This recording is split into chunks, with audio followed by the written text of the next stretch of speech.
Well, thank you, Noah, and thanks for giving me an opportunity to present a little bit about our experiences with COVID from the clinical risk management perspective. So I'm going to be talking to you as what it would feel like to an organization or a frontline risk manager who's dealing with the day-to-day things that were coming in as we were prepared for COVID.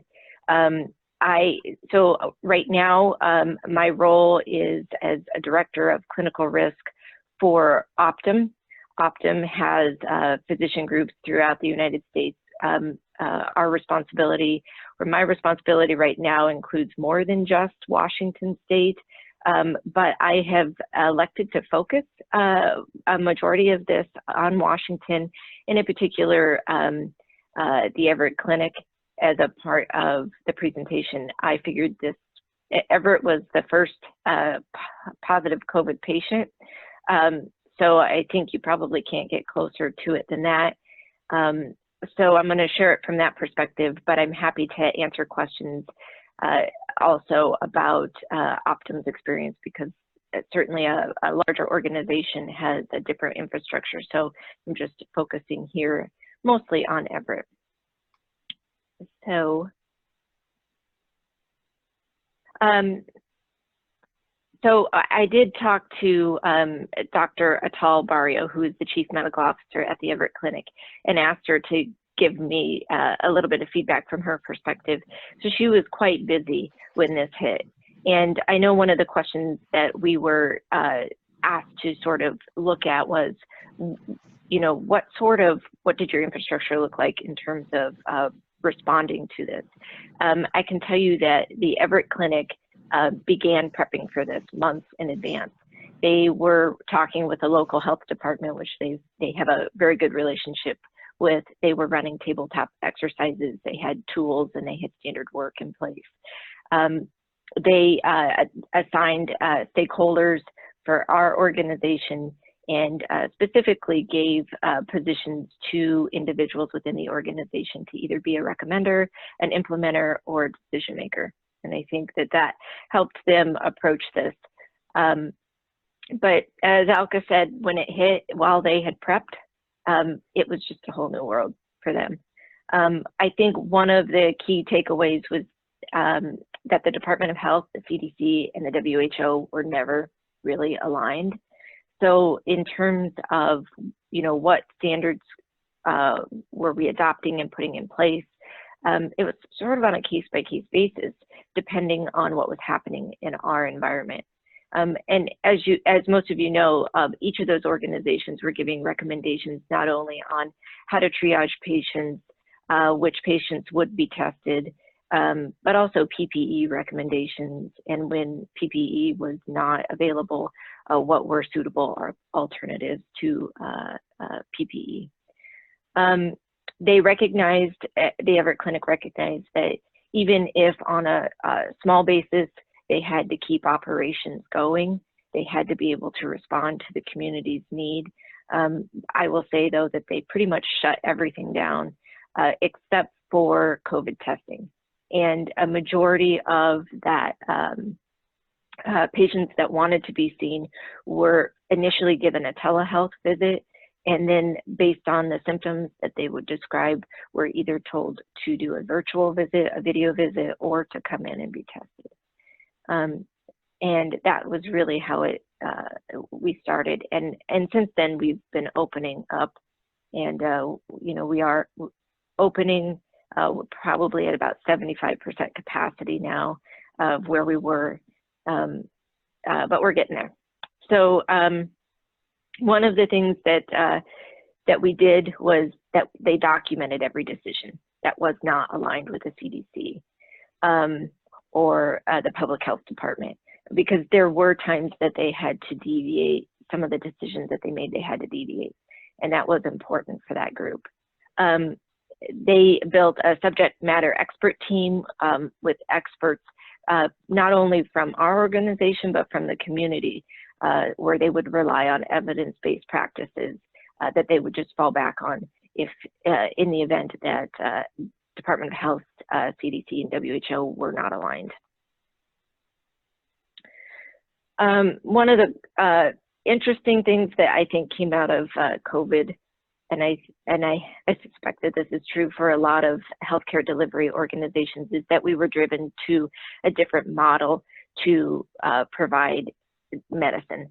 And you know, what I would say is that COVID really sort of paved the way for that technology that I think over the years we'd sort of contemplated, people had suggested, and was probably really resisted by our clinicians.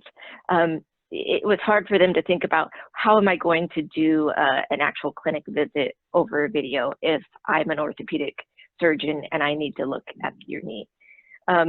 So they figured it out though, and what we heard from a lot of our providers was that they were able to offer some level of response and medical direction, and sometimes some people just needed to know what the next step was, even if that was waiting for some patients.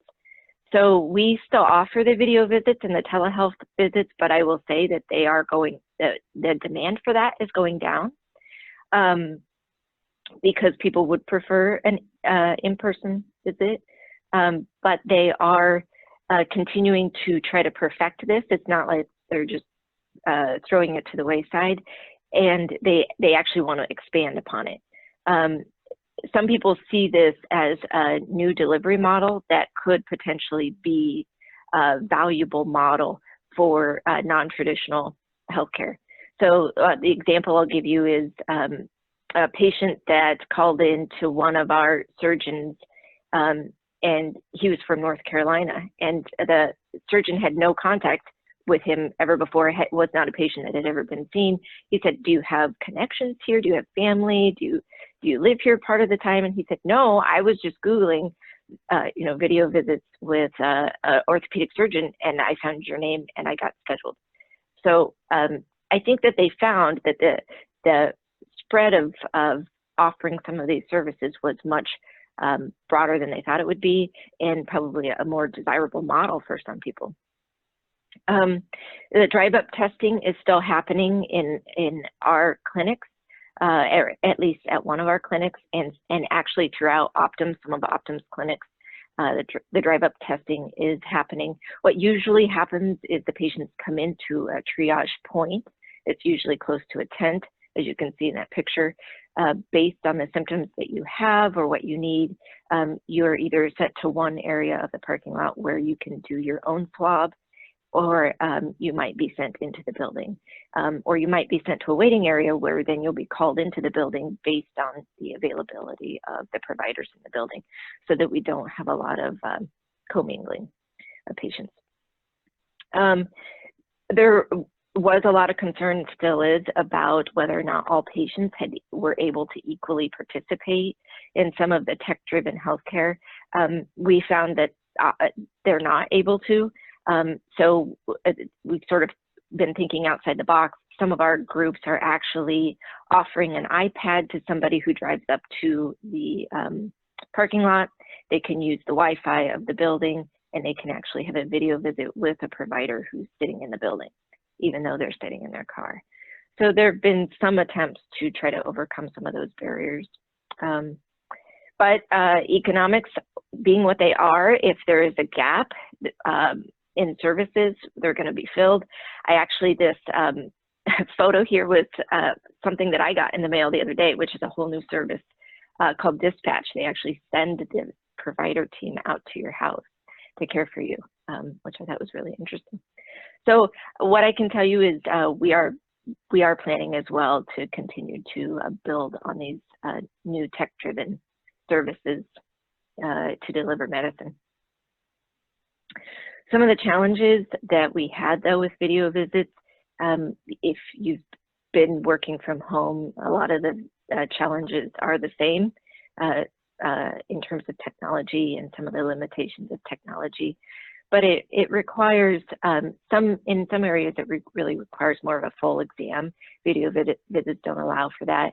Also, the communication is not really conversational. It's kind of awkward, weird pauses, and providers have just said it just doesn't feel the same as sitting in the same room with somebody.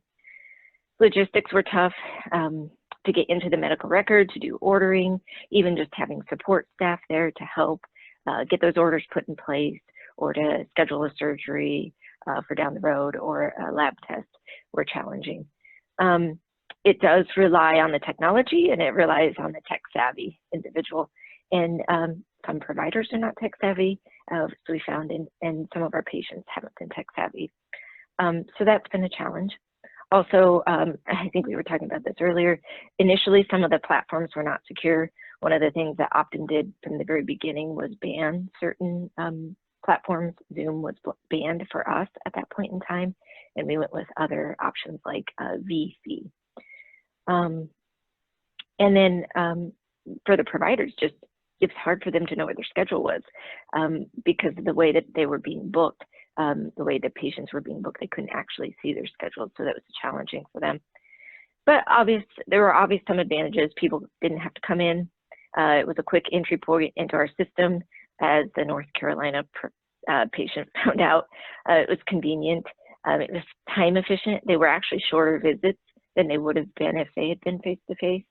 And most providers said that they could start putting together a differential diagnosis based on a video visit.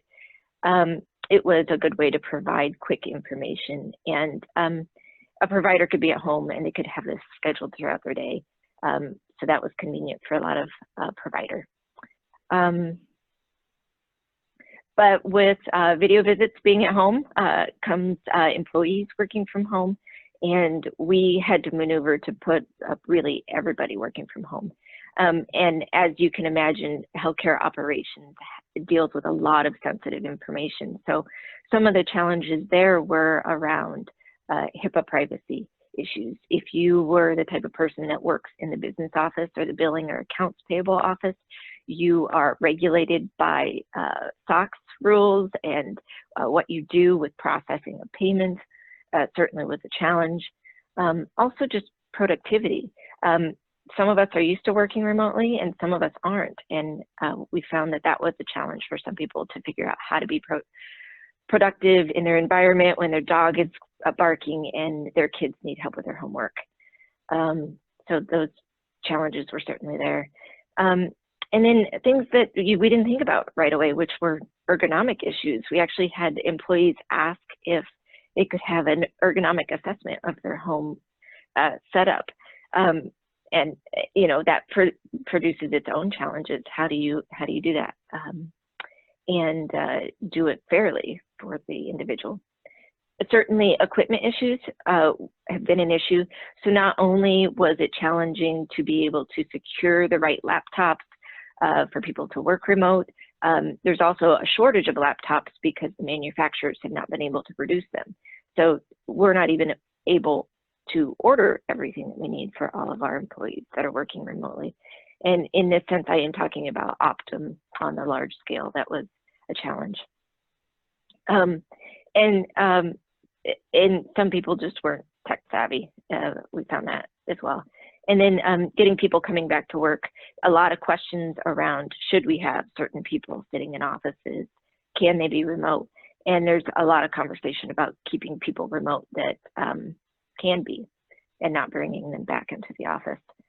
The obvious advantages were that we didn't have our employees exposed. Some people actually found it more productive. I will tell you, of my team, I surveyed them, and everybody seems to like working remotely, despite sitting at their dining room table or wherever they're at. And it actually allows for a more national model to be accepted. We're a national organization, so a lot of us are remote, and I think that it just lends itself well to now most people work remote, even if you're in the same city. One of the other questions was, how do you expel some of these fears that employees have for coming to work and treating COVID patients? And this was a question that I went back to Dr. Atal-Barrio and said, did you hear this, and how did you process that? She said that first of all, they led with employee safety and wanted to keep the staff safe, and they communicated that at every level. If somebody was not comfortable working, they were not made to work. for the people that were made to work, they were given a lot of the right supplies, and they were also spoken to by people in the leadership level and also subject matter expert teams they had available to deploy to the areas where staff were concerned about the care that they were providing. The one thing that Alka pointed out for me was that they actually had very few positive employee cases that had not been linked to outside acquired infections. And in fact, when you look at high-risk areas like walk-in clinics, urgent care clinics, they didn't see an increase of infection rates among those particular providers versus somebody that potentially was only in the office one day a week. As they're beginning to reopen, they're also just re-engineering the sites to support universal masking, physical distancing, cohorting of certain types of patients. So some of our clinics see COVID and do COVID and some don't. Everybody gets screened before they actually come into the building, and everybody's made to wear a mask. So some of the things that we saw from a patient safety perspective that were potentially a little bit challenging and that we just had to work through. This is a list that I'm just going to go through, but one of the things that I want to point out is that when we went into pandemic mode, it really did force us to sort of ignore all of these safety mechanisms that healthcare has put in place over time to just make sure that we are providing safe care.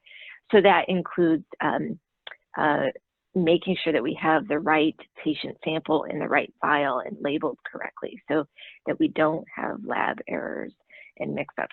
So pretty much all of it was kind of thrown out the window, and we were forced to try to apply what we had to now this new model. So some of the challenges were just remote triaging versus a face-to-face triage, having somebody on the phone or even a video visit to know whether or not they should come in and be tested was challenging for some of our providers. And we found that at one point in time, we were told not to test everybody that had symptoms unless they were high risk.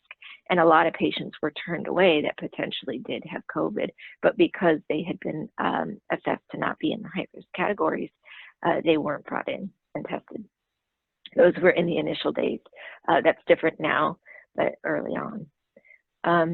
And there was just constant changing and no alignment of best practices. And, you know, this is something that I'll be interested to hear our speakers later talk about, and talk about how do you look at what the standard of care was when the standard of care was constantly changing.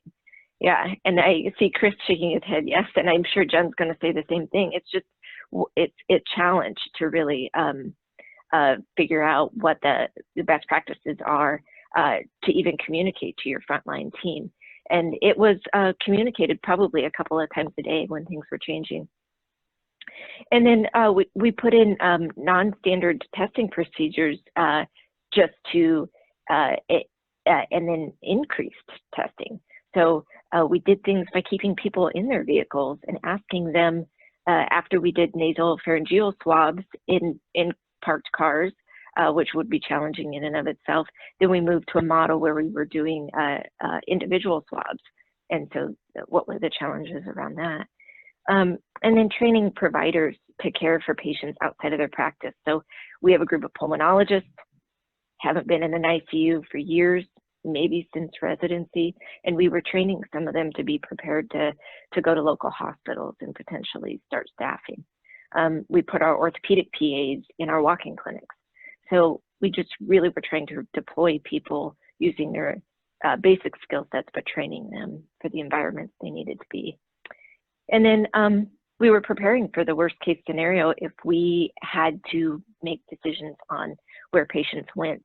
And we knew that the state was supporting a lot of this work, so that was helpful. But we certainly got a lot of angst from providers that were expressing just being uncomfortable with being in that position to make those decisions. And then, as I said, the standard of care was changing. It really was, sometimes by the minute, depending on which organization's website you looked at. Today, what we're concerned about is that we're not seeing the things that we should be seeing, that people have a fear of coming into the clinics, coming into the hospitals. We know that MI stroke cases are down. We're just wondering where those patients are and how do we get those patients back in so that we make sure that if they need the care, they're getting it and they know that it's safe to come in. So some of our mitigation strategies, and I put this together because some folks had just asked about some of the things that we had done. We specifically developed dot phrases. So if you are used to an EMR, a dot phrase is essentially something that a physician can type into the EMR, dot whatever, and it'll populate the phrase. And then they can use that in their charting. We created a dot phrase because we had a lot of providers saying, kind of uncomfortable. I'm seeing patients I've never seen before. I'm seeing them on a video visit. They're asking me for follow-up. I don't know if I have all of the information available to me. You know, what do I document in the record? So we gave them the verbiage that's here at the bottom of the slide that a modified evaluation was performed based on CDC protocols for COVID-19. That was one of the things that we did. I know some specific departments also had their own dot phrases that they were using. We also developed a patient acknowledgement form, so it's hard to read this, but essentially what this is anybody that's coming in for an elective procedure, we ask them to sign this form, which really says that while we're doing everything that we can to prevent the spread of COVID, that you still have risk. Everybody that has a procedure scheduled is tested for COVID before they have the procedure. We built in triages at every entrance, and we required 100% masking. We developed the drive-up triage, with which, by the way, brings its own challenges. Monday, my day started off with a patient that drove into our building, hit 4 cars on the way there, and missed the triage tent by a few feet. Not in Everett, in one of our other markets. So I think that thinking about when you make these changes, you have additional risks that you have to sort of think through to make sure that you're managing those risks as well. As I said, we moved to a self-testing swab, and those of you that were sort of paying attention to that testing probably know that study actually came out of Everett. One of our providers started that, and I'll talk a little bit about that as well in a slide coming up. And then obviously having our employees working from home and providing different resources like iPads and parking lots for people who don't have access at home. And then our attorneys will be happy to know that we have archived all of our versions of best demonstrated practices and guidelines so that if a claim comes down the road, hopefully we can go back to whatever the standard of care was on that day. So as I said, so some of the achievements that I'm pretty proud of our Everett team for doing was to create this study where they looked at about 500 patients over a 2-week period of time, where they did nasopharyngeal swabs and swabs. They had an individual nasal swab that they did and then compared those results at the end to show that patients could actually do their own nasal swab, which reduced the risk greatly, not only for the patients that were there, but for the staff that were there, because when you're doing a nasopharyngeal swab, you are pretty much masked and gowned versus you know, handing a kit to a patient who's doing it themselves. So it saved on PPE as well in our area. What I'll say about this though was adding this on top of all of the other things we were doing created a lot more chaos, and certainly created situations where we had to relook a little bit at our processes and make sure that we had the right labs connected to the right patients. So when you introduce something new like this, it just creates additional opportunities for failures in the system. This was partnered, Everett Clinic partnered with the Bill and Melinda Gates Foundation on this research. And Dr. Potu was our expert. He was actually in one of the first slides that I showed earlier. So this really helped not only us, but I think helped increase COVID testing just across the US. What I will say is that when we put this in place, we were then able to run these tests out of our own lab, which increased the turnaround time or decreased the turnaround time and increased the amount of tests that we could perform. A complete game changer, really, for us. Some of the risks, though, that I know that I've already talked about, and some of it you've probably heard if you didn't experience it as a healthcare provider, were the PPE shortages. But some of the additional things that came up, Optum actually had a stockpile that they were able to distribute to Optum organizations.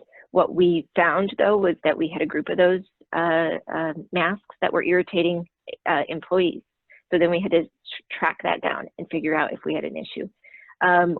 Most of the masks that people wear has this metal strip that sort of puts it around your nose to tighten it. In MR machines, there was a question, well, can we use these? Do we have to pull these strips out? A lot of questions about, can we accept donations? What if people are making them? Can we accept them? Can we accept them from this organization?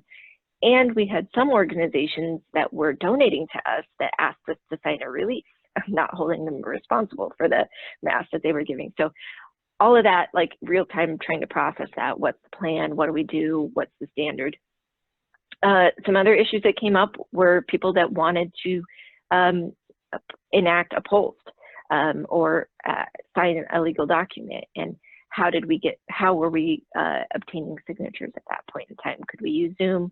How did you get a witness? Those sorts of things. We did rely on some of the state's guidelines for that, but I will say that that was a bit challenging to try to figure out in real time.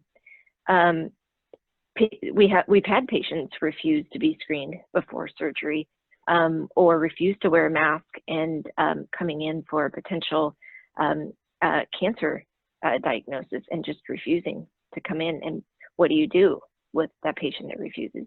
Because not only are you exposing them and your other patients, but you're exposing your team. We did have patients that were untruthful about exposures. They'd go to one clinic, they wouldn't get seen. They'd go down the road, change their answers, and they'd get seen. And you just had to process those and recognize that that was there because there's a lot of scared individuals in our communities. Video depositions, we're starting those now, but for a while we were on hold. And then what happens when there's nobody in the building to accept the service of process? Where does that go? That came up, still processing some of those. And then what we found was some patients, we have an anticoagulation clinic, which is for patients that are on anticoagulation that need to be monitored. We really just knew that that was a subset of the population that needed to be seen. Couldn't really not be seen. So we set up a specialized clinic in an off area, not even in a clinical space. It was actually in a conference room space for those patients with that specialized clinic. And then my last slide before I kick it over to Carrie with Physicians Insurance is just some of the things that we have seen in terms of adverse events, incident reports being sent in. First thing I'll say is incident reporting definitely went down. Not surprised because we weren't seeing as many patients, but what we did see was an increase in mostly lab errors. So mislabeled specimens, missing specimens, patients that wouldn't show up for a lab test, but somehow we got a lab result for them. So as I said, when you're seeing so many patients a day, sort of processing through that, but it's important to identify those errors so that you could go back and look at your systems and processes for improvement. We did have some cases where we were unable to diagnose due to visit restrictions. at that point in time, some people weren't coming in initially to be tested. And then they might show up in an emergency room and be positive. So it was just, it was a missed opportunity based on the way our current structure had been set up. And then we had social media postings about lack of PPE for employees that we had to process in real time. And then certainly delays or failures to diagnose. And I think that goes back to the unable to diagnose restrictions. What I'll say is we haven't seen claims. I think it's too early. That being said, I can't say that there are people that haven't said that they want to file claims. I think that was early on when people were really frustrated with getting tested, not being able to get tested, coming in to be seen, and just I think a lot of concern in the community around family members that ended up being positive. But so far, I think it's just too early to know what's happening. So with that, that's the end of my presentation. Noah, I don't know if you want to take questions now, or if you have questions, if you want to just move on. Well, we'll have a lot of different presentations here, so we'll be a little bit tight. Let's, if everyone can, I don't see any questions that's shown up on the group chat just yet. And I know that a lot of the participants are not using the video program, so they're just using the phone, which is great too. So if you can write down some of your questions, you can email them to me, or we can also find some time at the end to answer any other ones that come up. So Carrie, thank you so much for your information, your time in presenting. You're welcome.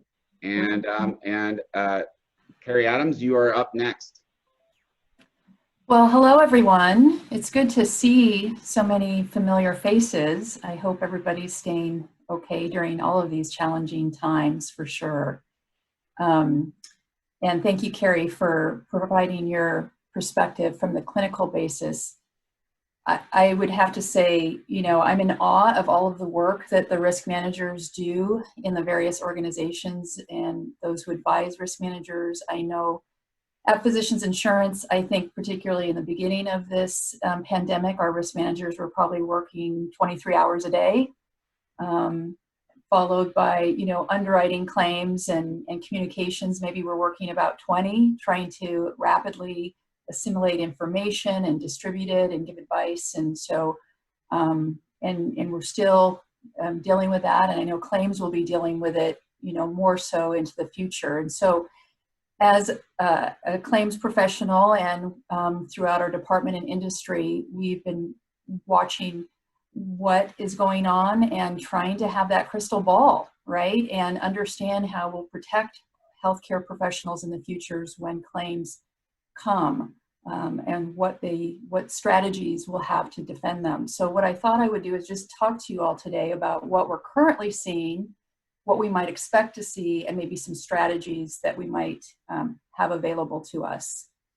So Physicians Insurance core business is in Washington, Oregon, Idaho, and Alaska. And through our risk retention group, MedChoice, we have a national footprint that started about 3 years ago. So we write business and see claims, you know, from the rest of the West Coast to the East Coast. And I would agree with Carrie's statement that we have not seen any claims. And I've checked with our peer company in Colorado and Minnesota. I've checked with TPAs. All of our experience is the same. We're really just not seeing any claims. I can tell you that we actually have 20 incident reports to date. They are mostly from our insured hospitals. A few would be considered, if you know insurance language, batch claims. Those would be the claims that involve multiple patients arising out of one kind of associated event. So if you've ever heard of, you know, like the scope claims that came out of Nevada that affected like 200 patients, and I think involved actually maybe a criminal conviction of the physician. In terms of an insurance policy, there's usually just one limit that would apply, and it's considered a batch claim or batch medical event. So we've received a few reports from hospitals that say, we might have this large matter that involved patients and employees arising out of a COVID exposure, and none of those have materialized into a claim to date. And then and some of those will involve a wrongful death case. Some may involve no injury at all. And that would be the challenge as an organization is you'll see a wide spectrum and how we'll deal with that. But we've also seen, just requests for employment practice advice. Like, I need to accommodate this employee in a remote situation, and I actually don't have remote work for this employee. Am I exposed from an employment practice liability standard? We've seen, requests for a patient to wear a mask. So, is that going to be like a civil rights violation? And what's the injury going to be from that? We have seen complications from treatment of a COVID, might be an intubation error, those kinds of things. We haven't really had any large allegations of I wasn't tested or I wasn't treated, but those could potentially obviously be the claims that we will see. I think what most people in the industry are a little bit more fearful of is the delay in diagnosis or treatment because people deferred treatments because of the state orders. And did we make the right assessments and make the right arrangements and the right diagnoses? And when the plaintiffs come back and say there was a failure to do so, and now I'm stage 4 cancer,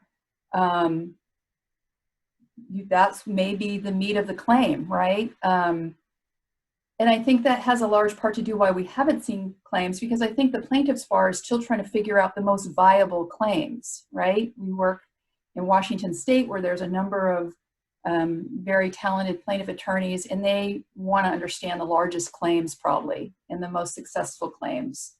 And due to the evolving standard of care, potential for liability protections, and looking for the claims with the most value might take some time. So I think that we will potentially see those claims around those allegations. It'll just take a little bit of time to do so. In terms, also I want to add, in speaking with the physicians that I work with, I think what they're also concerned about is, since there's a delay in treatment, many of the providers are going to see sicker patients who aren't going to tend to do as well anyway. And will they be wrapped up in a liability investigation because someone deferred care? So that person with appendicitis, who if they had just come in and been managed on antibiotics and would tend to do well, are now going to come in. There's going to need to be a surgical procedure. Now they're at risk for an infection. And now that case is going to be blamed on, the COVID crisis. So is there any questions on that?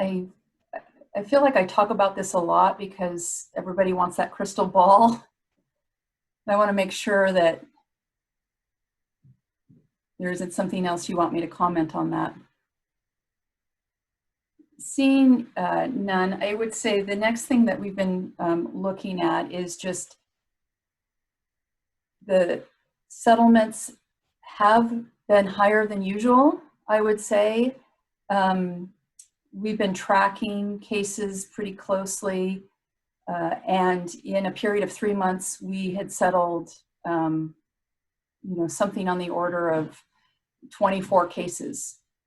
Now, that was an effort by us to identify cases that were mature, could be resolved favorably. We noticed a site, a small decrease in what we could settle cases for. So that's kind of always been in the claims world, using opportunities for the benefit of a healthcare provider. When you can resolve a case for the best outcome, obviously you're going to do that. And we had a number of cases that were mature enough that we could employ those strategies, and it was very successful. I think we're going to start heading into a time where we'll see the number of settlements decrease, because I think the attorneys that didn't have the financial patience to wait, that they needed the income or their client needed their income, would want to resolve it, versus the attorneys that have the financial patience, their clients have the financial patience. They want to bet on that big verdict that they might get. There will be cases that will need more discovery, and can that discovery be conducted virtually? Or is it a very complex case and we're going to have to wait until there can be some amount of social distancing for that discovery to occur? And so while we've wanted to advance cases that can be advanced virtually, there is a recognition that some complex cases cannot be. And I'm just going to check now because I see a number of comments.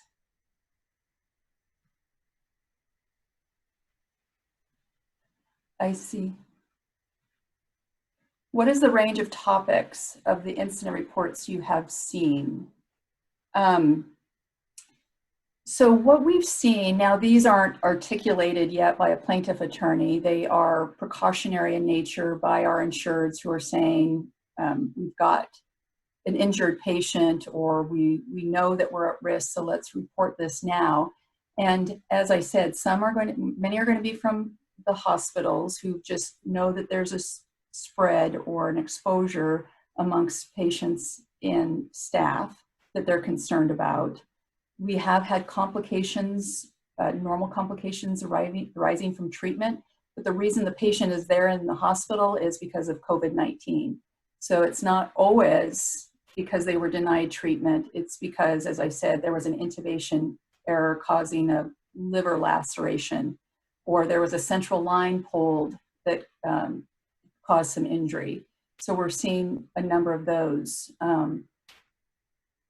And I see a comment that there's been an uptick in incident reports related to the lab company that we contract with. So maybe that also goes back to what Carrie was saying in terms of the lab issues. So going back to the current state of litigation with the virtual attempts. So we've been hearing from the defense bar, who has met in particular with King County, or I'm assuming there's other, Pierce County has started to talk with plaintiff bar and defense bar about how these cases are going to move through the system, and when they're going to move and how they're going to move. And we are going to start looking at our cases and kind of putting them in buckets. So are there some cases that we can be proactive and be the solution provider, how to resolve that case? Is that case of small enough value and maybe not complex, but we shouldn't settle it because we have defenses? Could that be a Zoom trial? Could that be a bench trial? Can we move it to a private trial? Because what we don't want to see is, first of all, the plaintiff's bar saying the defense likes these delays. They're using them to their advantage. This is the evil insurance company, even though we're a mutual company, that are trying to hold on their money. So we don't want to, we want to come with compromises and solutions. We don't want our insureds held hostage to protracted, stressful litigation. We don't want to gear up for trial 3 times in the next 18 months at considerable expenses. So this is an effort that we were just talking about last week, is let's try and find solutions. Let's be in the driver's seat. Let's not have the courts impose solutions upon us that then we have to fight and look uncooperative about. So I can let you all know how it goes. I don't know, if these buckets will work, and, we might have some bad experiences. I think I've heard from somebody on this call that they might be trying a bench trial in a couple of months. Love to hear feedback about that. But it feels like there's such unprecedented change. We've all learned how to do things virtually. We've learned new technology.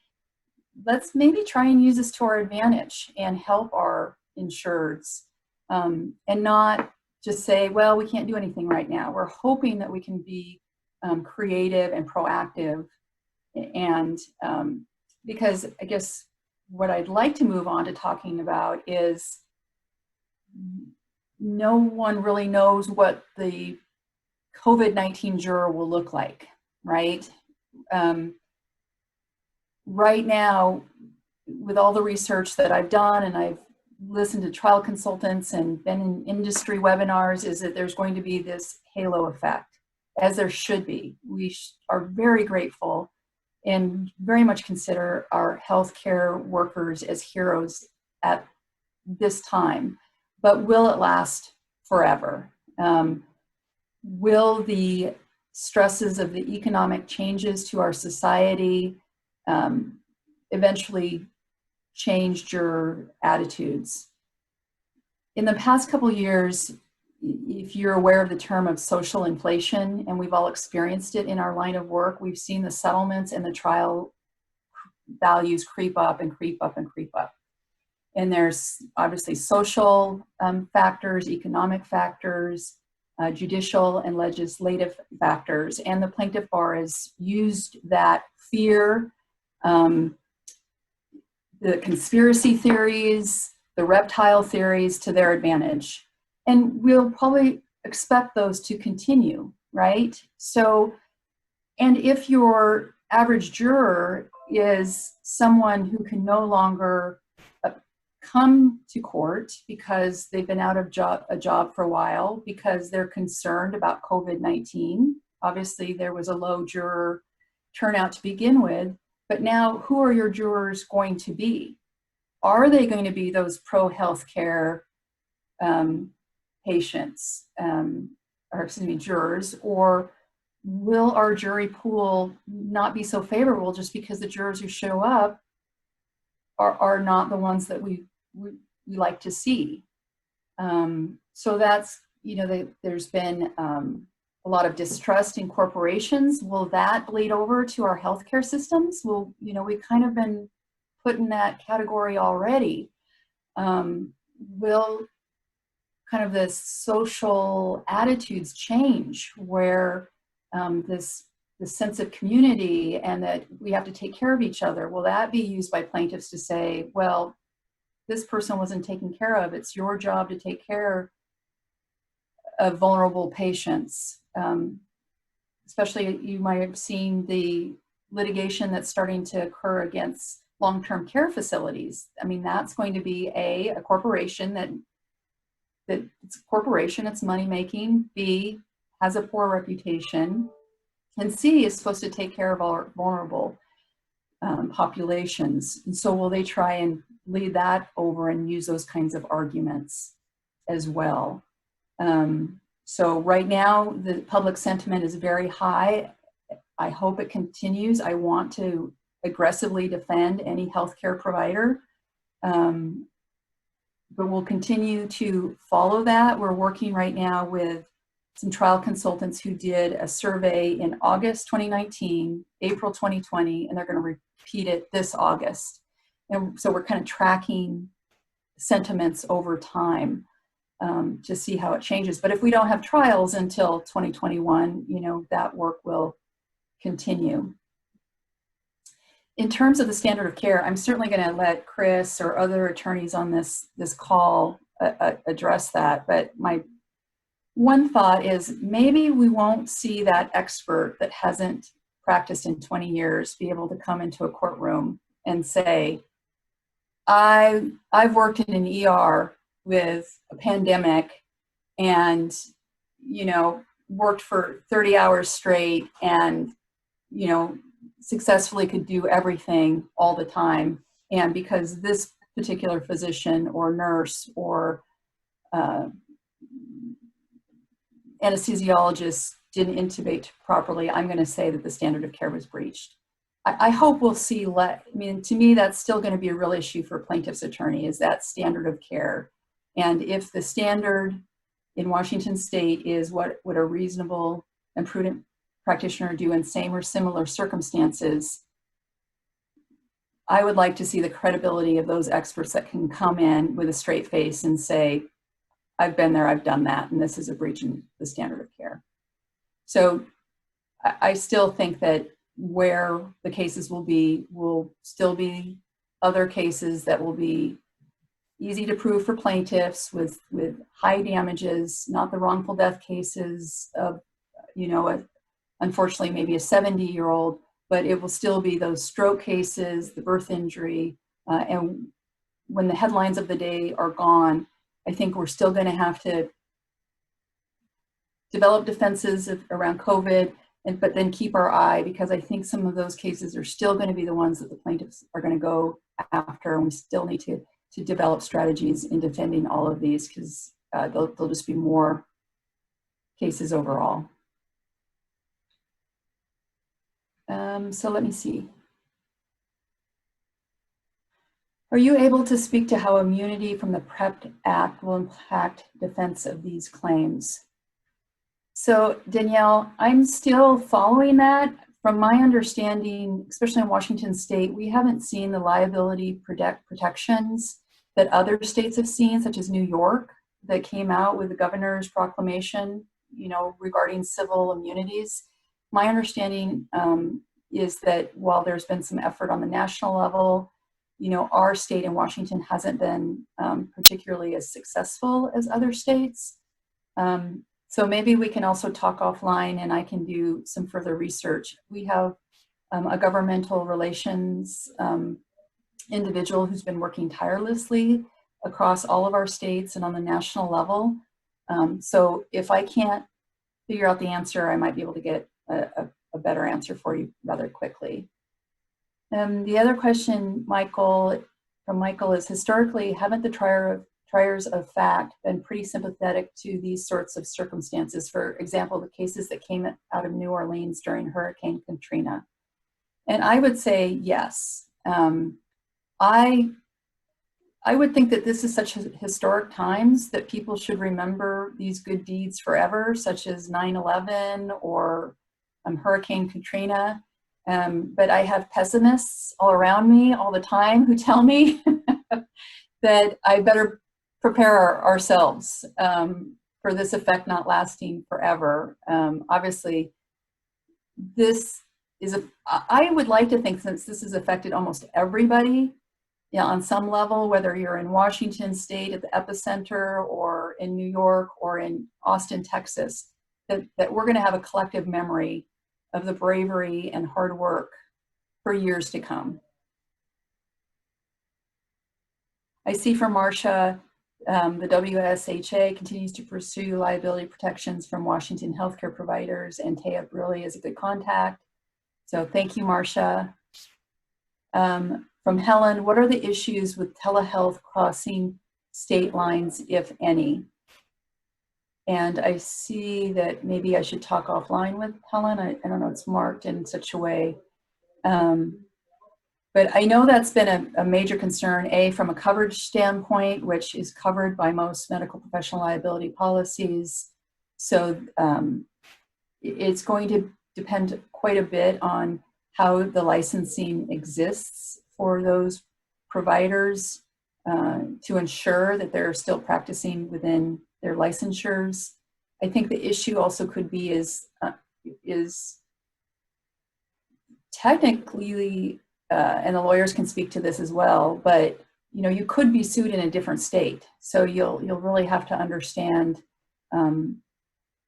from a tort situation where you could be sued. If you're contracting with someone, what does your contract say about whether coverage is available or what assistance with your defense could be provided? I think that telehealth is going to be a really evolving area of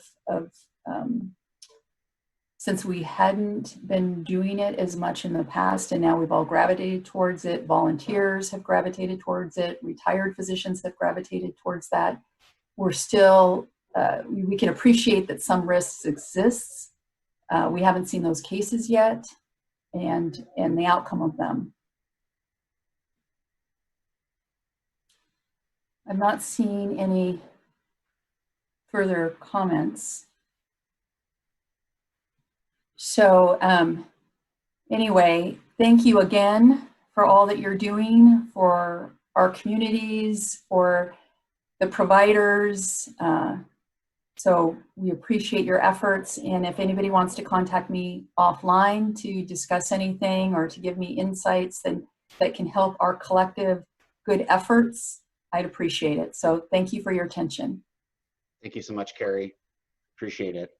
And we do have some additional questions regarding Carrie Vanar's presentation, but I guess we'll kind of just save those towards the end if that works. Carrie, are you able to see those questions in the group chat? So I'll email them to you. I will. We'll move on to Jen Crisera.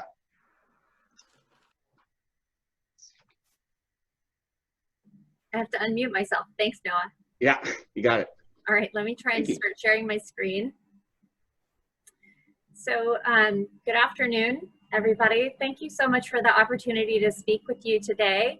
I was asked to talk not so much about the sort of the liability that we're going to see and standard of care, but instead to talk about a previous case that I had the opportunity to work on, not once, but twice in a retrial situation, and talk about the flight case with you today. So Noah, am I doing okay with the screen sharing at this point?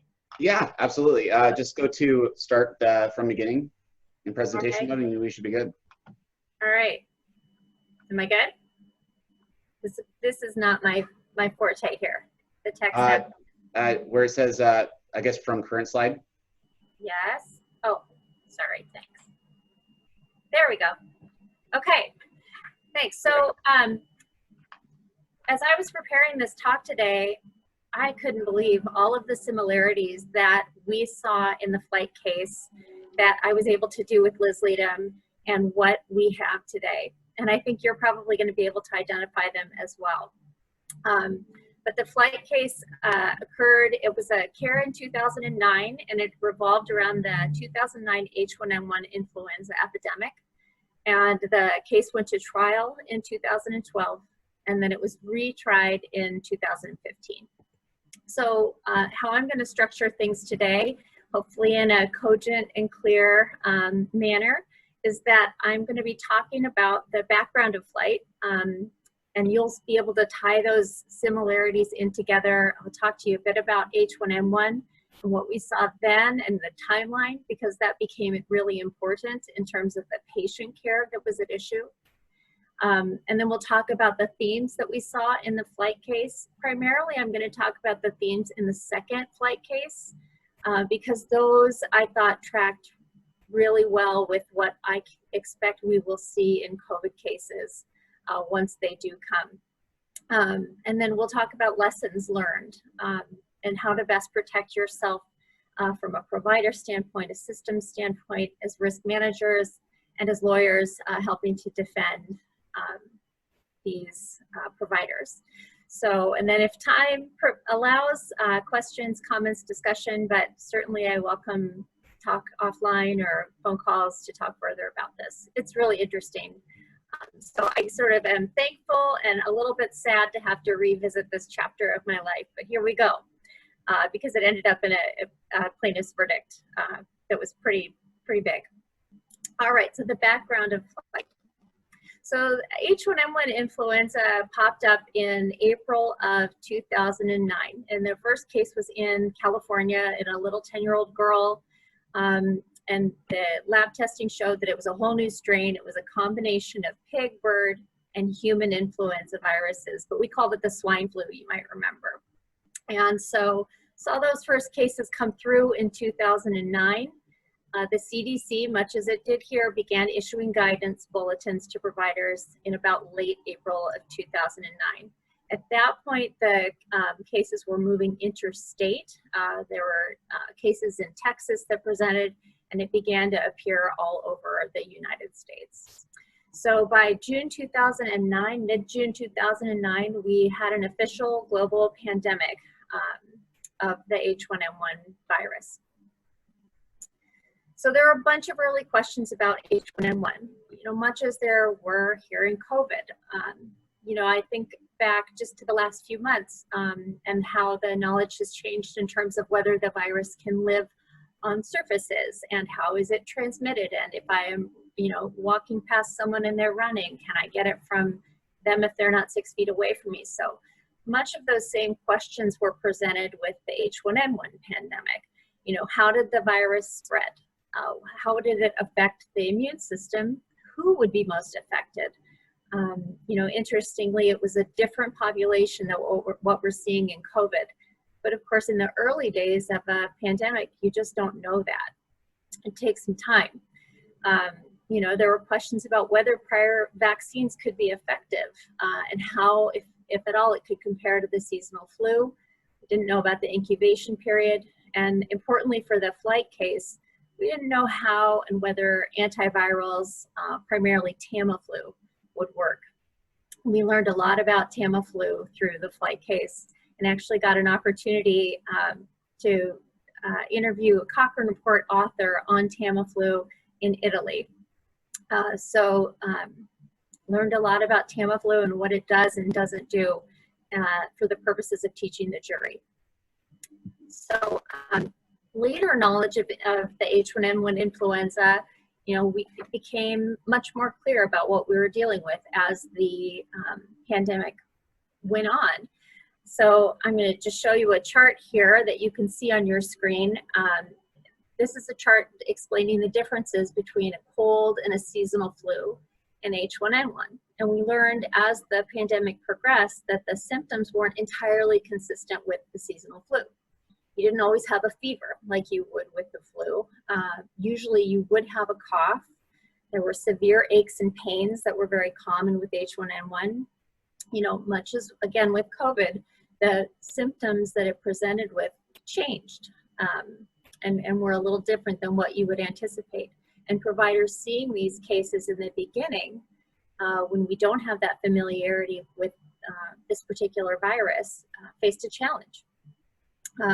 So I'm showing you this chart not only to show you the differences between the symptoms, but rather shockingly, this was a chart that was discovered in the jury room of the jury in flight, the second flight trial.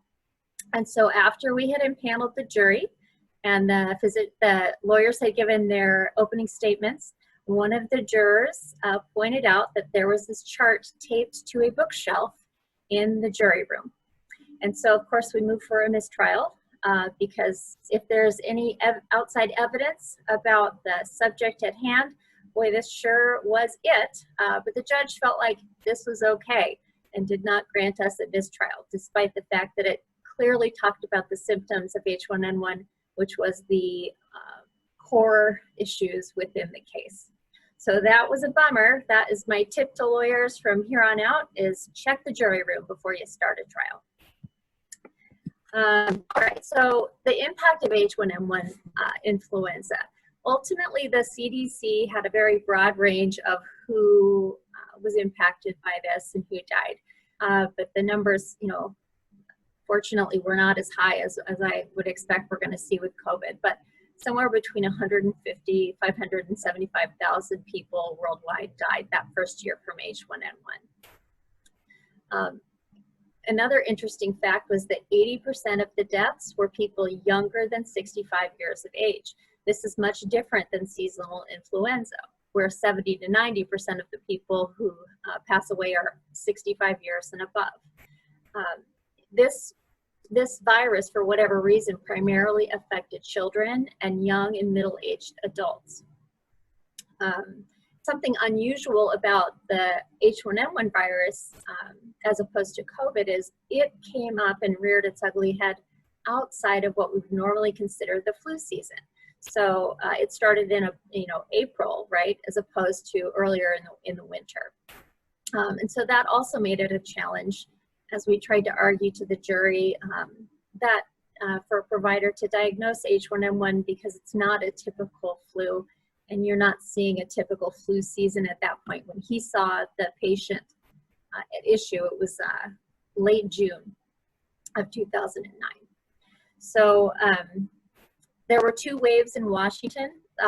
April to August primarily affected Western Washington, And then from September to December, it was more of a statewide virus. Vaccines were approved relatively quickly as opposed to what we're anticipating to see with COVID. And so by September, there were 4, if not 5 vaccines approved by the CDC and, pardon me, by the FDA. And it was available to all people who wanted them by December.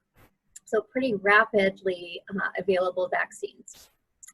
And then the WHO declared that the pandemic had ended about a year and a few months after it had initially started. We can only hope for the same with COVID, but by August of 2010, the pandemic had ended. Interestingly, H1N1 is still out there, still circulates. We're just vaccinated against it in that seasonal influenza vaccine. So it became known that H1N1 had a particularly severe impact on pregnant women. And of course, again, we didn't know that early on in the pandemic, although we did know that influenza, that pregnant women are more typically susceptible to viruses, and that includes influenza. So statistics on this were pretty amazing to me when I was looking into them again this week. Compared to non-pregnant women and men of the same age, pregnant women were 8 to 11 more times likely, or times more likely, to be hospitalized. They were 3 to 4 times more likely to be admitted to an ICU. And then here's that third fact I thought was really interesting, and certainly saw in this case, that most of the pregnant women who needed to be hospitalized were in their 3rd trimester, which is where Katie Flight was when she presented to our clinic for evaluation.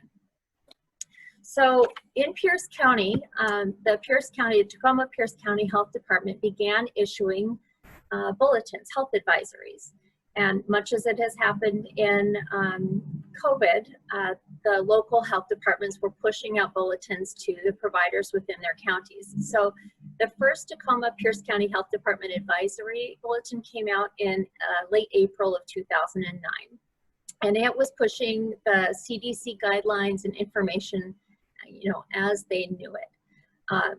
The guidelines that were issued by the health department here became critical in the case in terms of what our providers knew and when. So, of course, the bulletins were sent to all Pierce County healthcare providers, and there were several bulletins on H1N1 issued from late April through early June, and of course, Katie was seen in late June. And so the bulletins reflected the state of the knowledge that was happening, including the fact that Tamiflu was out there. It was unknown of whether it would work on pregnant women, that it was a Class C drug that should be considered if you're going to give it to a pregnant woman, but also alerting providers that pregnant women in particular were susceptible to influenza, and so it could be inferred that they'd also be susceptible to H1N1.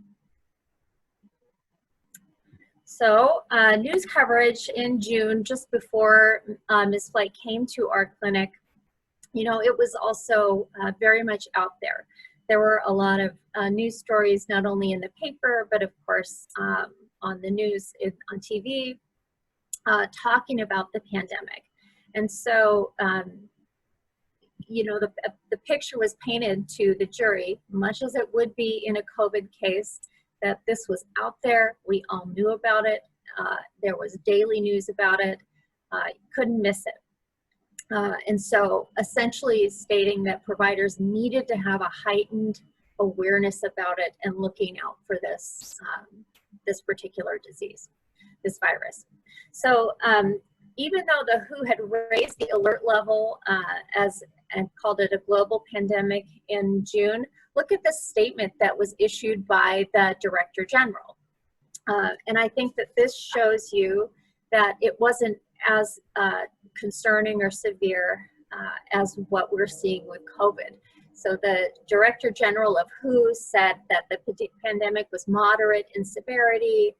The majority of patients experienced mild symptoms and a full recovery, often without medical treatment. And so, you know, if at all, it was a little different than COVID because it was painted to be a much more mild disease, we weren't seeing nearly the rates of death that we are with COVID. So as of June 19th, the CDC tracks things week by week, and so as of the week before Ms. Flight came to the Summit View Clinic, which is where she sought care, and the defendant that we had in the cases, as of June 19th, H1N1 was in every state in the United States. But look at Washington. It was what was considered a sporadic activity. So certainly wasn't no activity, but it was sporadic. It was, at that time, there were 588 cases known statewide in Washington. By June 25th, the CDC estimated there were about 1 million cases in the United States of H1N1. So again, the picture is painted that it was out there and we needed to have heightened awareness of it. So here's what happened with Katie Flight's visit to the clinic, which occurred on June 26, 2009. And it's a visit that was one of those relatively short visits, but you know, it was created over and over and over in not just one, but 2 trials. And so we're gonna take a look at the documentation and the story that it told the jury. So Katie was 27 years old. She was in her 3rd trimester of her 2nd pregnancy when she visited the clinic and saw a family practice physician. This was not someone that she saw on a regular basis. Of course, being pregnant, she was seeking obstetric care mostly, and she had come to the clinic very occasionally over the last 5 years or so. I don't think she'd been to the clinic for at least a year before she came for that particular visit. She would come for URIs, came for a foot injury, but what you didn't have here, which you might have in a bigger health system hopefully, was you didn't have the opportunity for our clinic providers to look at her other medical records. So we didn't know what previous care she had had. And we certainly weren't aware that the day before this visit, she had phoned her obstetrician and had a discussion with the triage nurse there that she was having fevers up to 103 degrees and that she was taking Tylenol and she was, you know, feeling very ill. So that was not information that we were able to know because we were a one-off clinic. So hearing Carrie talk about providers who are seeing these patients by video on a sort of a one-off basis, that made me think a lot about this case because that's exactly what we had here. So Katie presents with what she reports as 3 to 5 days of symptoms. She's got a runny nose, congestion, cough, wheezing, body aches, chills, and sweats. And I should note that she called the clinic that morning to ask for an appointment, and she spoke with a triage nurse who advised her to come on in. She got an appointment within about an hour and a half of calling. But the triage nurse at that time triggered the visit as a URI visit. And so that became a criticism of the plaintiffs, is that Katie was essentially diagnosed before she got in the door with a URI and not an influenza-like illness. So she's got the symptoms that she's reporting to the medical assistant who is taking the history. She has a normal temperature when the MA takes it. It's 98.8. Of course, if you're going to have an influenza-like illness, I think you have to be at 100.7 or above. So she doesn't have that fever that you would typically see with the flu. The physician diagnoses her with an upper respiratory infection. He tells the patient to increase her fluids and that she should go to the ER if the symptoms worsen. So let's take a look at the medical records here. And we all know how important charting is, and it became again a central issue of this case. So I'm sorry that it's probably a little bit hard to see this, but you can, a little bit at the top there, I'm wondering if I can even focus in on that. You can see there that it was a URI template. So the template set up by the medical assistant, again, sort of defaulted to a URI diagnosis before the physician saw the patient. And then the next, just go back here. The medical assistant had seen the patient, brought her into the exam room, and she filled in the vitals. The medical assistant was the one who filled in the subjective portion of the exam. Notice here, again, I'll try and zoom in a bit here. Notice that there's really nothing outside of the template that was put into the subjective portion. The only, was called, I think, tick boxes or drop-down menus. So the duration was a drop-down. There were tick boxes for yes here, for congestion and runny nose. The only free text that the medical assistant did was the body aches, chills, and sweats that you can see kind of in the middle there. Otherwise, the subjective portion was totally those tick boxes. The provider's assessment, you can see there, was very straightforward. He wrote URI with the code there, and that was it. And then the plan began at the bottom of the first page.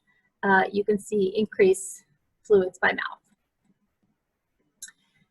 The plan did continue onto the second page there. You can see that he called this a level 4 office visit, which I'll talk a little bit about in a minute. The plan was that Katie should return to the clinic as needed, and then it talked about further patient education. The doctor did acknowledge, of course, that Katie was pregnant, and so he did a urine test and found some protein in her urine. He actually got out a handheld Doppler that was in a closet, and he wasn't normally an OB provider, and so he did take the time to get out and listen to the fetal heart tones. But you know, those sort of extra steps lost something when Katie was ultimately diagnosed with H1N1.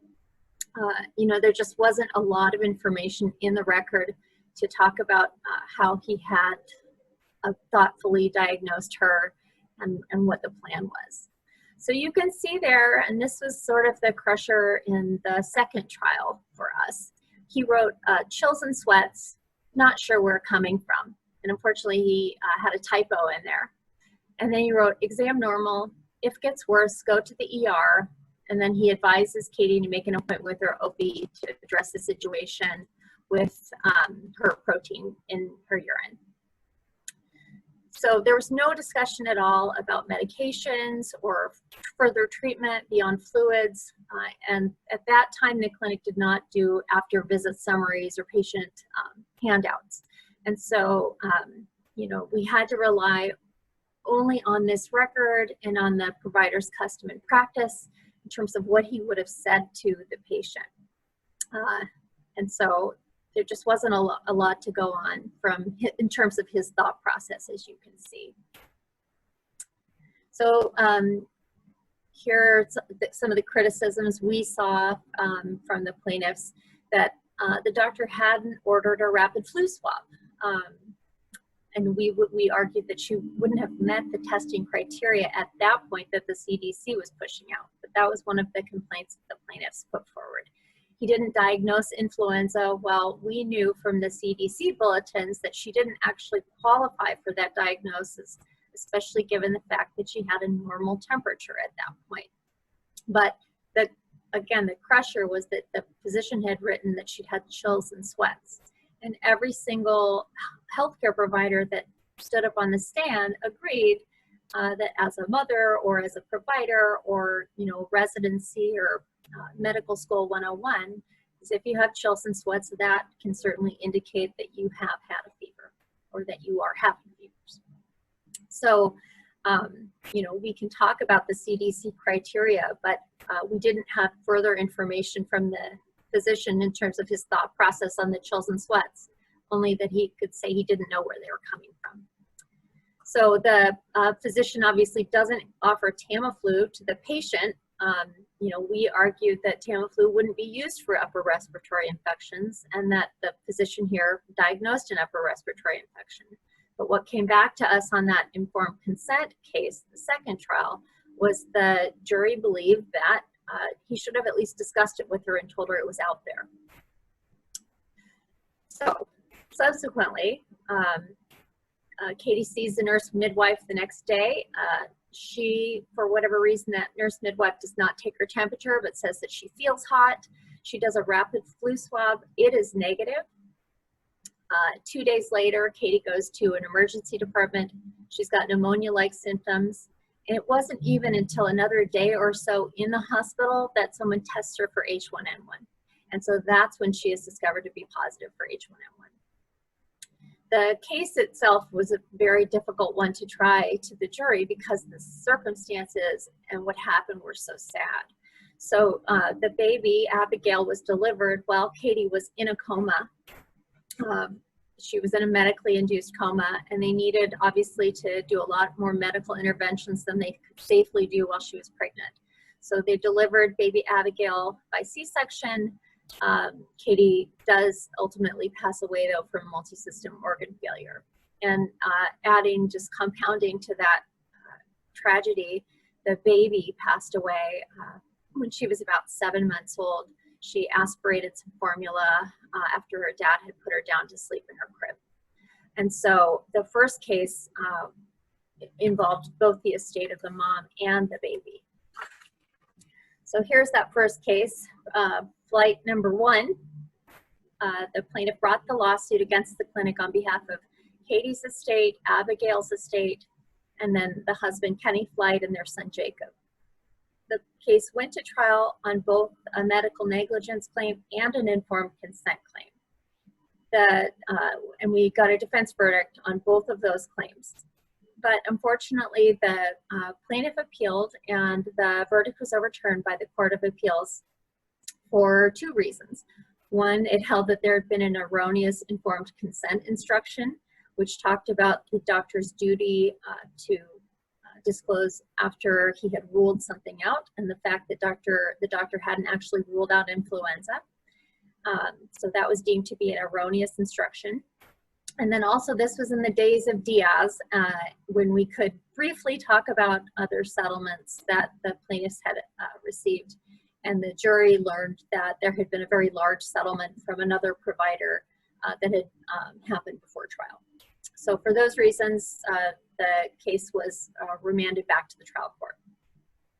So on the second case, the plaintiffs took another swing at it, and that was flight number 2.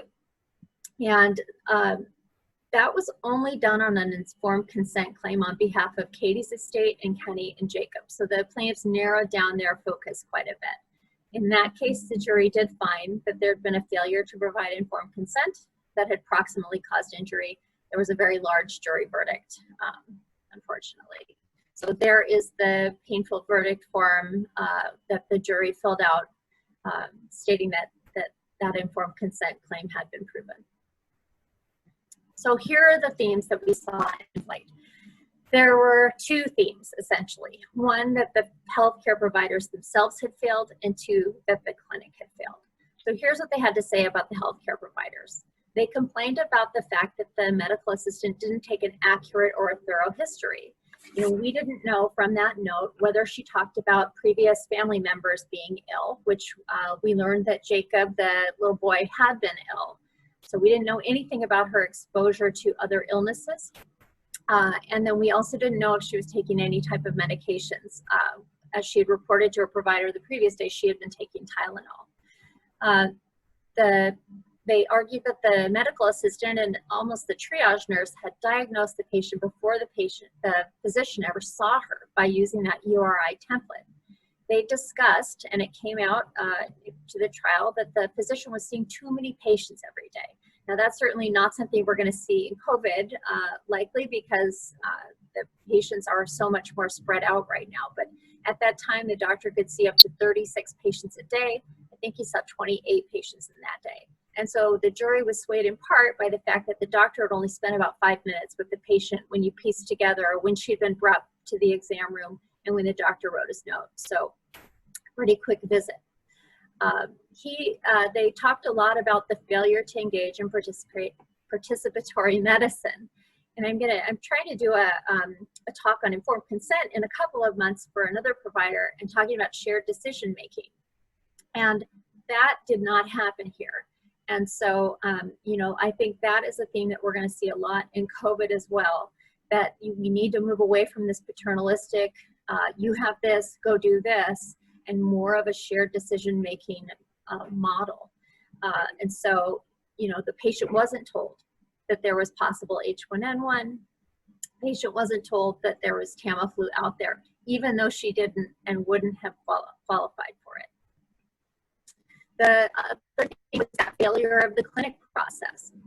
So they argued that the clinic didn't take the healthcare department bulletins seriously. There was inconsistent testimony from the clinic administrators and the nursing staff and the medical assistant about how the bulletins came in, what happened to them when they came in, how they were distributed, who needed to read them, and where they were kept. And so I'll tell you, discovery was a nightmare with that first round because the clinic unfortunately didn't keep these things in one spot. And so we were ended up having to plug in a fax machine that had been stored away in a closet somewhere and trying to recreate when we would have gotten these bulletins. That was very difficult. There were no meetings that we knew of discussing H1N1. We only had information, testimony from the sort of head nurse saying, yeah, they had meetings and they would have talked about it, but she couldn't say when they would have had the meetings, when they would have talked about it, whether it would have happened before Katie's visit occurred, who would have been at the meetings. And so that was a challenge for us.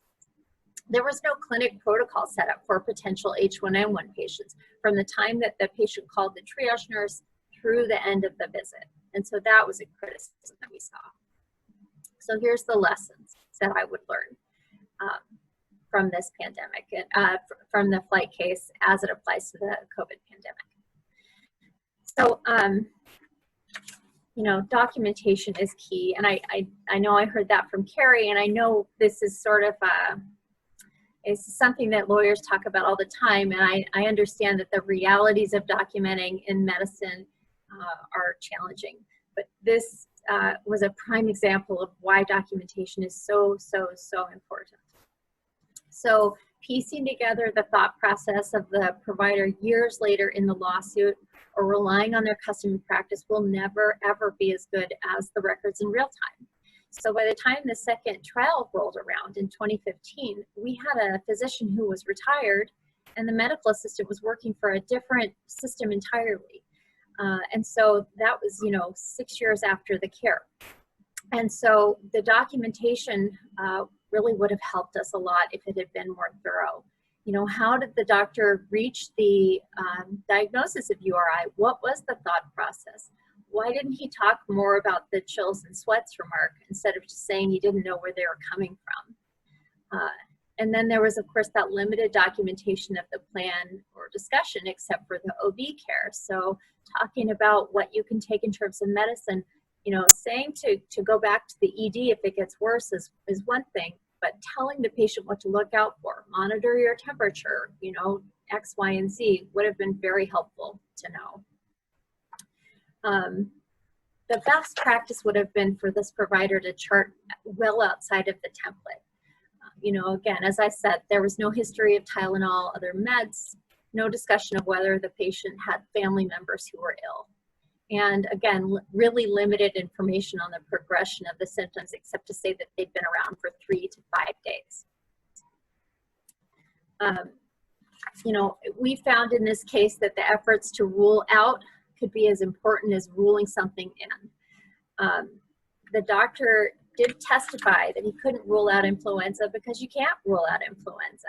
Even a negative test doesn't necessarily mean you don't have it. It just means you don't test positive for that strain. And so in these types of situations with COVID, if you've got providers who believe that the symptoms are matching COVID, they need to document why. You know, what is that thought process that's going into it?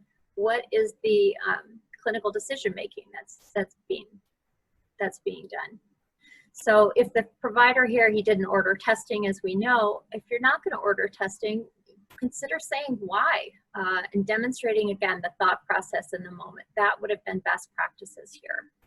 You know, we know that the provider didn't discuss Tamiflu because he didn't diagnose influenza, but we also found out that Tamiflu really loses its efficacy after about 48 hours.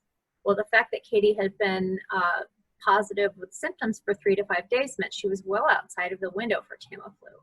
And so if a provider sees that the patient may have COVID but is outside of that antiviral window, best practice there would have been to say, hey, you know, we could give you this, but you're really outside of the range of where it's going to be effective. And I actually had a visit back in February with the provider who said that exact same thing to me, and I appreciated it, and I thought about this case.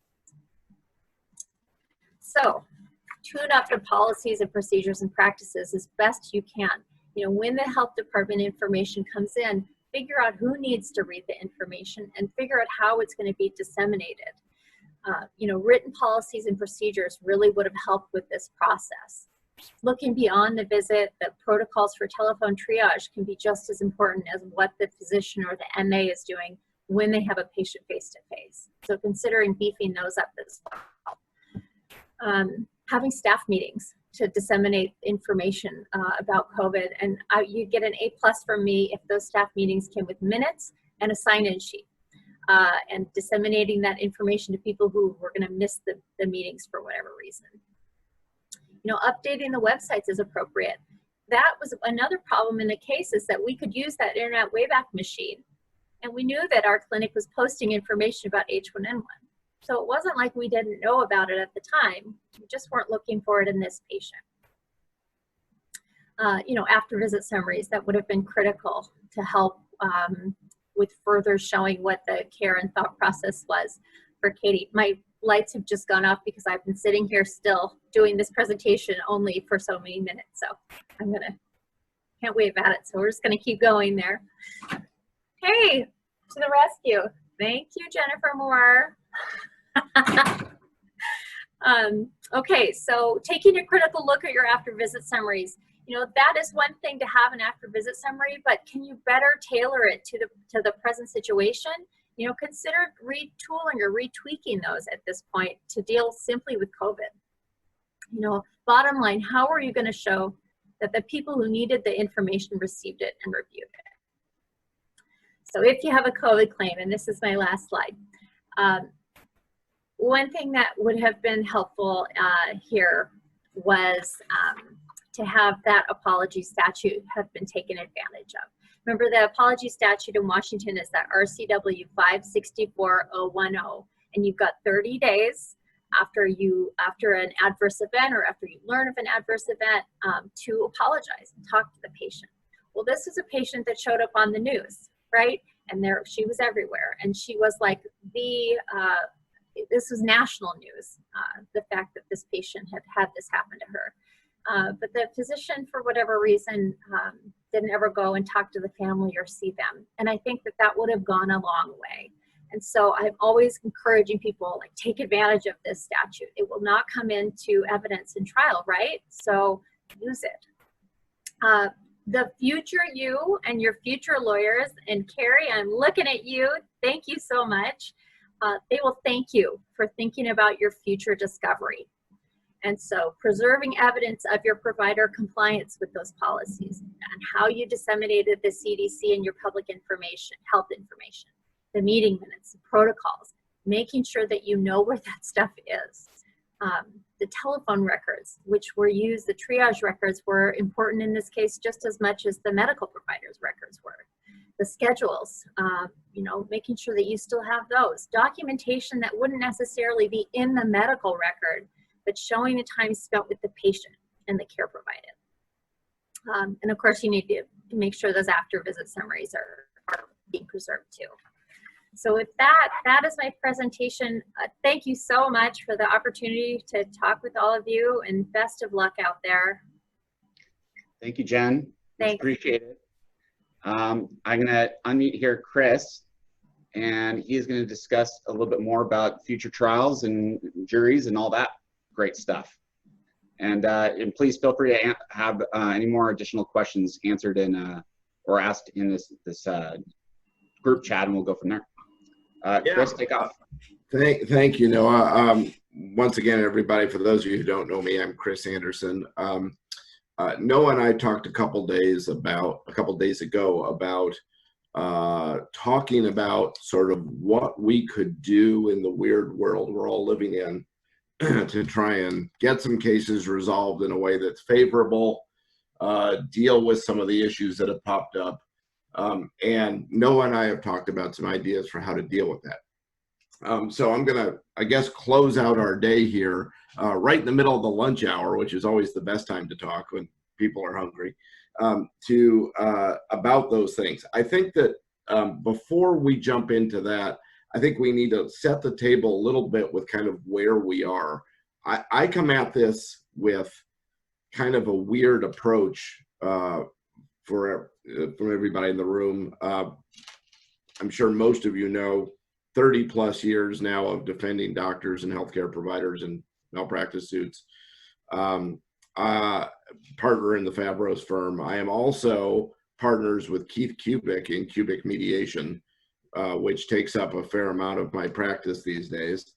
And then on top of it, I got asked by Judge Jim Rogers, our King County presiding judge, to sit on the King County, what I call the task force. I don't know if that's a technical term for it, but a group of judges and lawyers on both sides of the bench, or both sides of the bar, to talk about sort of where we are. So all of those kind of come together in how I view what's likely to happen, what could happen, and maybe what we as a defense side can do to help get some things moved along in a way that might work favorably for everybody.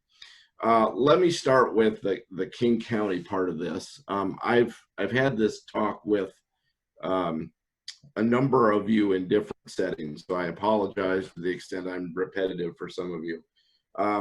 A couple of weeks ago, the King County Task Force met on Zoom, and one thing was readily apparent. Well, two things. One is that the plaintiff's bar is pushing exactly what Carrie said a few minutes ago, that the defense is not interested in trying cases. We are not interested in resolving cases. That really this is all about everybody sitting on their money, and screw you plaintiffs, we're not going to do anything. Obviously, some of us fought back on that subject, but I will tell you that that argument resonates with the judges. I think because it plays into their natural, we want to show the world that we are back up and running, whatever that means. And that we're not just going to sit by and let this all just play out, as the virus does. The county has looked into two, and particularly King County, and I'll come back to some others, but King County is particularly looking at two ways of pushing trials forward in the short term. One is that they are negotiating with very large venues in the city, convention center, CenturyLink, things like that, to try cases where jurors can literally be 6 feet apart in all dimensions, front, forward, backward, sideways. The lawyers can all be 6 feet apart, the parties can. You can imagine how big a room that has to be, and it may be the only time in my life where being loud might actually come to my advantage. So that's one option. I think that is a likely option. Unfortunately, what I think for some ways for those of us on this side of the world is that will get eaten up with criminal trials, at least in the short term. The maybe dispute about that is that the county is leaving open the idea that when we are able to reopen for business, whatever that means, many of the criminal trials that have been backed up won't actually be ready to go. So there is some thought, at least, that the county will be trying more civil cases early than actually criminal trials. The easy answer is who knows. We'll play it out. But the other component to this is there is, not surprisingly, huge concern on the part of the judges that jury summonses will be sent out and no one will show up. And you could certainly understand that. Why do I get to be the guinea pig mentality? So what they're doing about that is there is a big push amongst some of the county judges, and with input from a lot of the former county judges who are now things like JDR and Hilliard's group and things like that, to try jury trials totally via Zoom. It makes the hair on the back of our necks all stand up a little bit for many reasons. What I will tell you, and I've told others recently, is I believe that is going to happen, at least in the short term, until maybe the county figures out it really is a nightmare, doesn't work. And the attitude is, what we'll do is we'll tell jurors, you don't have to go anywhere. You get to sit at your house and you watch a screen just like we're watching now. And there will be a presentation on it. And then somehow or another, we'll put you in a breakout room and those people will then deliberate and you'll get your verdict. So many problems. Let's just ignore the problems with, is it fair? Who can do that? Socioeconomic issues with who's got computers, which is interesting. Actually, I'll diverge for a second, because when some of us raise the question of, well, okay, but you know, we're supposed to be having a jury pool that reflects the county people. The plaintiff's bar jumped in and says, you know, people over 60 are at increased risk. We don't think they should have to attend jury duty. Well, okay.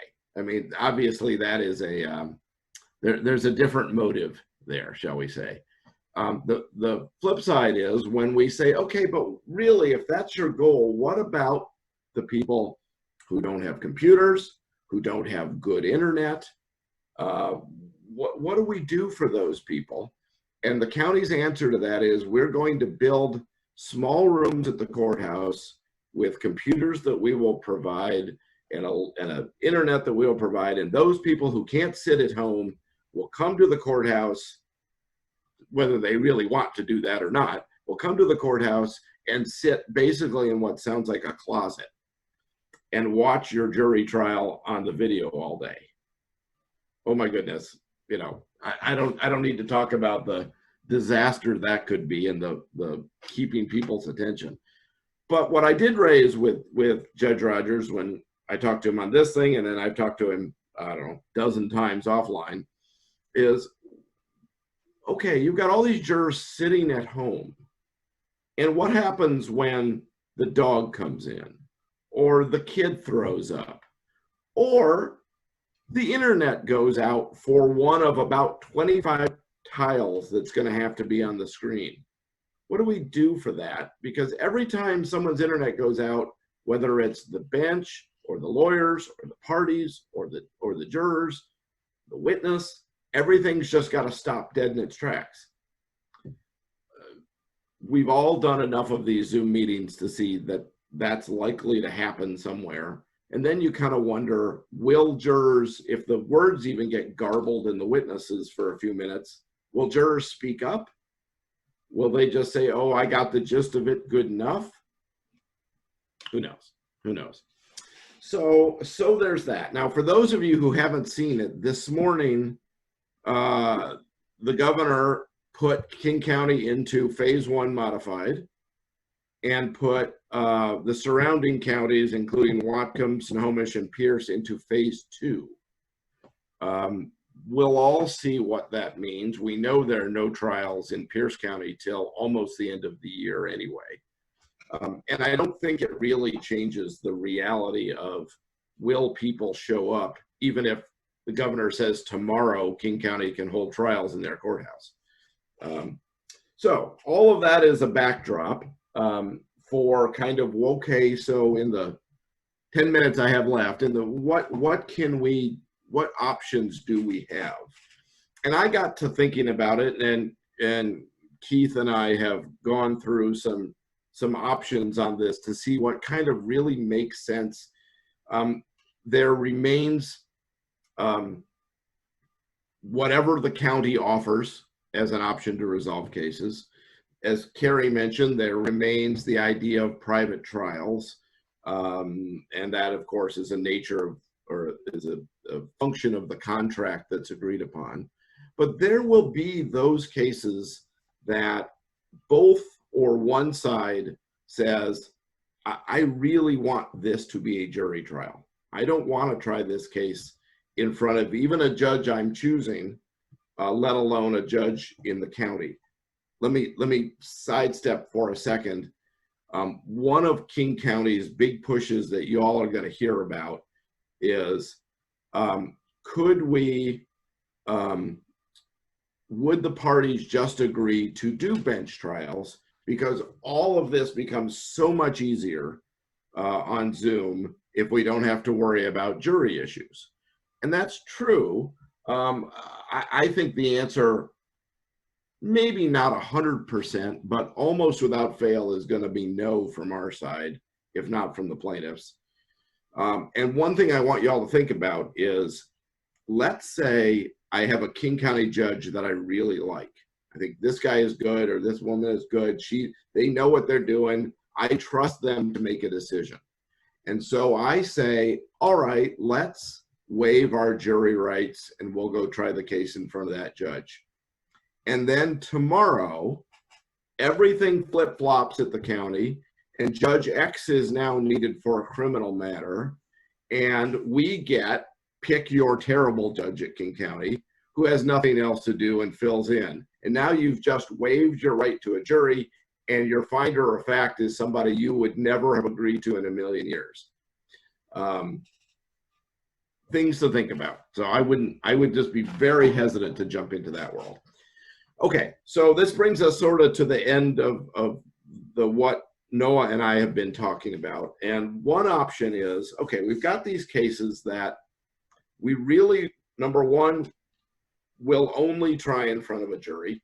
And number two, we do want to push back a little bit on this concept that the defense is always just willing to stall and not get anything resolved, and we're just going to hold on to our money. And one of the options that I will fully admit is very much a moving target is the concept of, could we take the private trial idea and make it a private jury trial? I've spent a lot of time thinking about this, both on logistics and on cost issues. The logistics would have to play out something like this. Again, it's a nature, the whole thing is a creature of contract. So you can really do it however you want. But what Keith and I sort of have figured might well work, somebody would have to be the test case, is, okay, so the lawyers in the case get together and they say, Chris, we want to try a private trial, but we want it to be a jury trial. And will you or Keith oversee that? Sure. How do we do this? So question one, how many jurors do you want? Do you want to do a 12-panel jury? Do you want to do a 6-person jury or some other number? And if it's an odd number, what is the agreement on how the decision making is? Is it, if it's 12-person jury, it's 10-2, and we're all used to that, and we're used to 6-person juries. What if it's 10 people? How do you do it? Easy enough to figure out. We would then have jurors arranged, so to speak, much in the same way that jurors are handled for focus groups.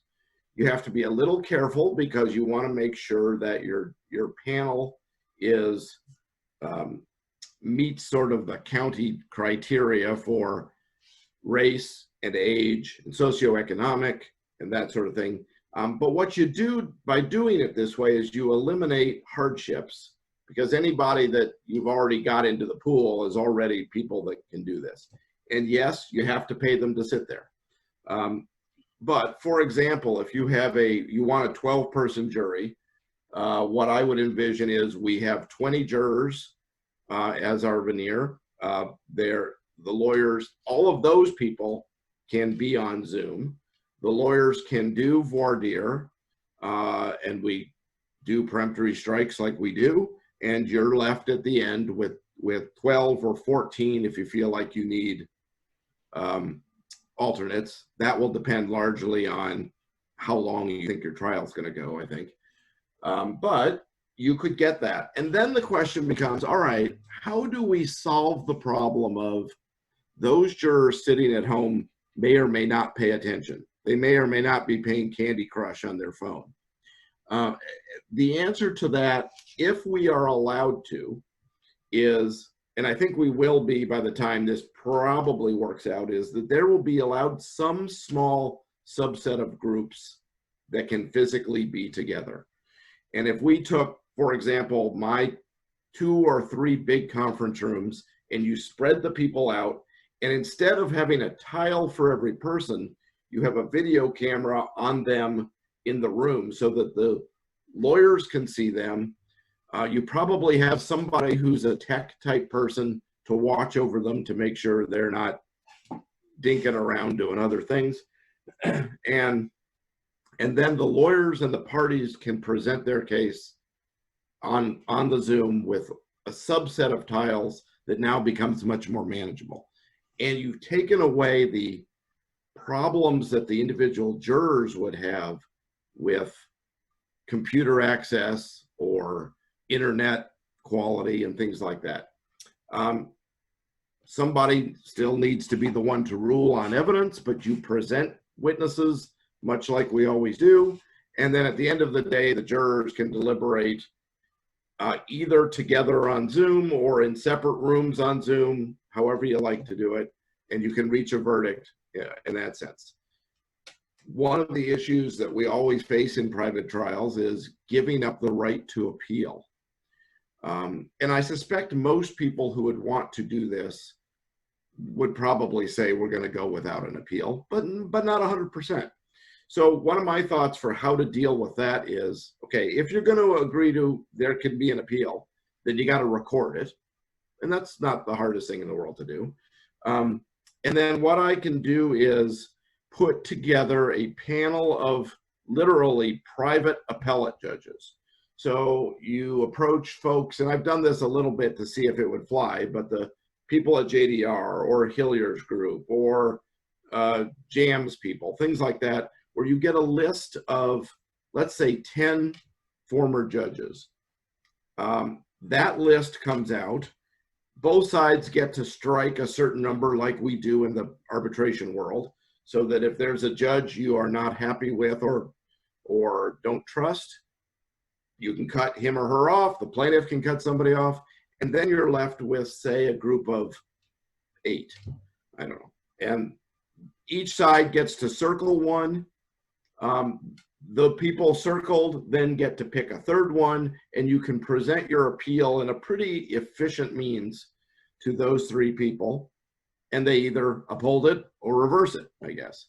I suspect that would be the minority of the cases where people would want to do that, but it is a way that we could figure that out. What you don't get out of it is case law, obviously.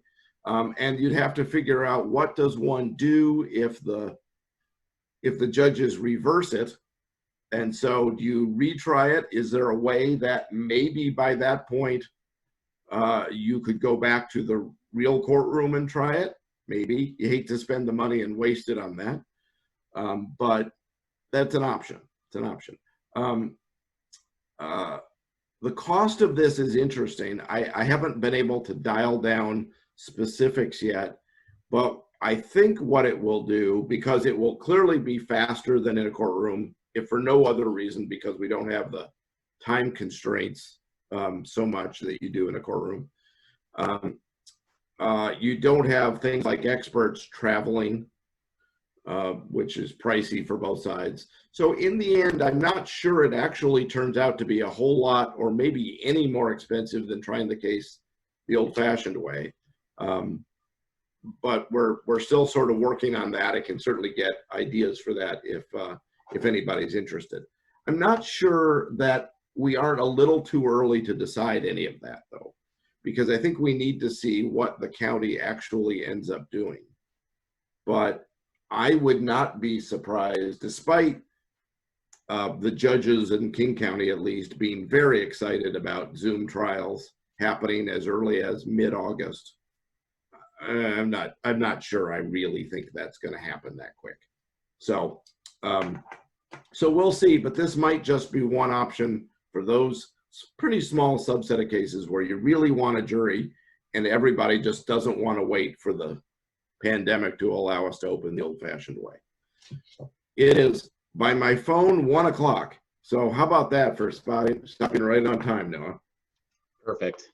Anyone have any other questions for Chris? I guess you could probably unmute yourself at this point, if you do. And I suspect most of you know how to get a hold of me anyway, so I'm happy to talk about this at any time. Great. All right. Well, thank you very much, everyone. Appreciate your time. And looking forward to seeing you at the annual conference in September. The slides are available. I will email those out. If anyone ever has any other questions, feel free to reach out to me directly, and we'll get those answered. All right. Sounds Take care, good. everyone. Thanks. Thank you. Great work. Thanks. Thanks, Noah. Thank you.